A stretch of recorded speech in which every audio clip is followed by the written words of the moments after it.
Well, welcome to Celebrate Aging. Here on the Ecumen Detroit Lakes campus, you know that we're celebrating all the time, and in this month of February, it's Heart Health Month, and we take that very seriously because the heart is important.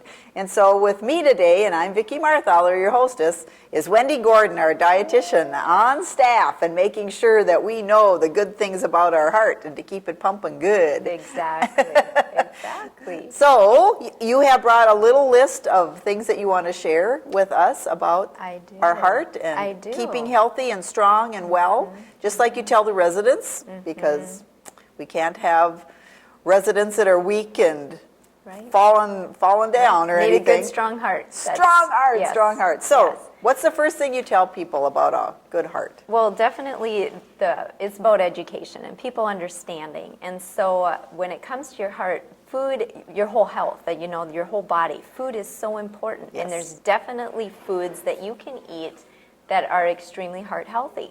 So I just wrote down on the list a couple that I wanted to go over today that are really beneficial and kind of at the top of the list. Kind of the top 5. Exactly, Yes. yeah. So one of the first ones that I have on my list is salmon. I love salmon. And salmon is superfood. Yeah, so salmon is so good for your heart, and one of the reasons is because it has, when you think about salmon, think about that oil on that fish. It's very different if you think about salmon and how oily it is versus like bass or walleye or anything like that. And the oil on it is what's so beneficial for you. It's called omega-3 fatty acid.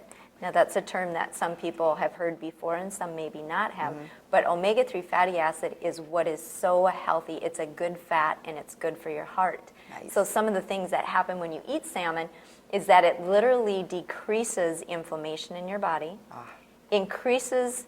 Have you heard of HDLs before? I have. Okay, there's 2 different kinds of cholesterol. Cholesterol, yes. Right, so there's HDLs and LDLs. HDLs is the good cholesterol, and LDL, depending on the size, is the bad cholesterol. Okay. So what salmon literally does is raises the good cholesterol and lowers the bad. Okay. Right, so it benefits all those different things by just eating one type of food.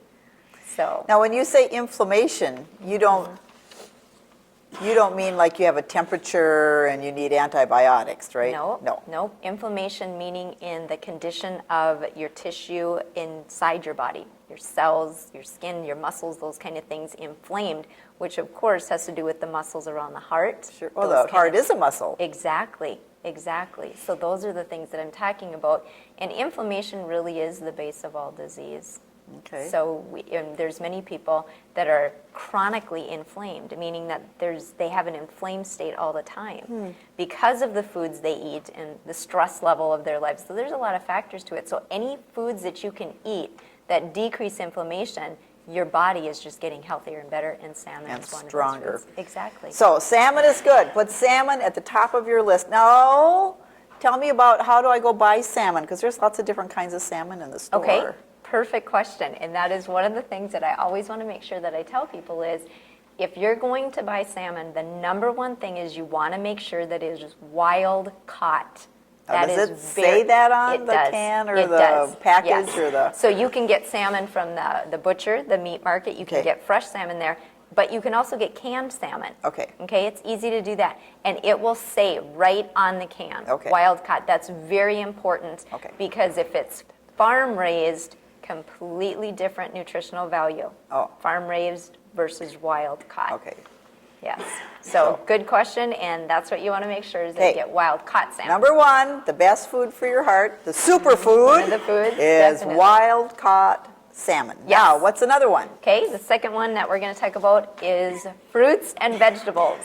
You say that a lot. Every time I talk to you, you're talking fruits and vegetables, Because that's really, it should be seriously the baseline of our diets. Yes. The biggest percentage of our diets should be fruits and vegetables. Okay. They are there isn't even enough time to say all the nutritional benefits. And vegetables. Yeah, and we've heard this since we were little. I mean, you hear this your whole grown-up life. But to actually put it in your diet and have it be the majority of what you have on your plate is key.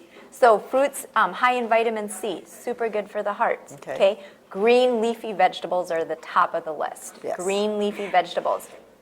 And doing things more than just the iceberg. I think we finally got through now educational-wise. Right, the iceberg is like just water.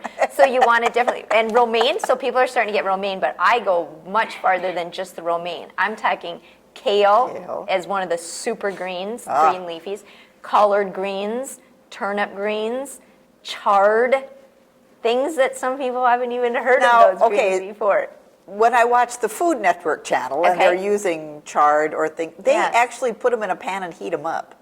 Yeah. So, but can you just cut them up like a cold salad? Yes, and that's what I recommend, because as soon as you start heating any kind of those fruits, vegetables, those natural produce, food items, you start losing nutritional value.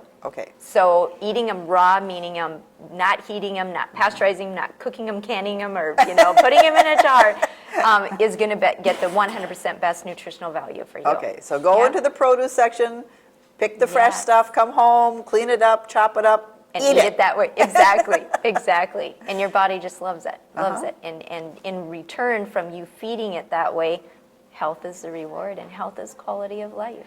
So, superfood salmon, wild caught. Superfood greens, vegetables, and fruits. And then what's the third thing? Okay, then we have garlic. Garlic. Which is something that a lot of people don't want to eat, obviously because of the smell, but there's different ways you can use it. You can obviously use it in cooking, which enhances the flavor of so many things. And so that's okay to heat up, and that's okay to use and you cook can. with. Yes, yes, you can. So you can use the cloves and use it in all different kinds of foods. And it, like I said, it just enhances the flavor.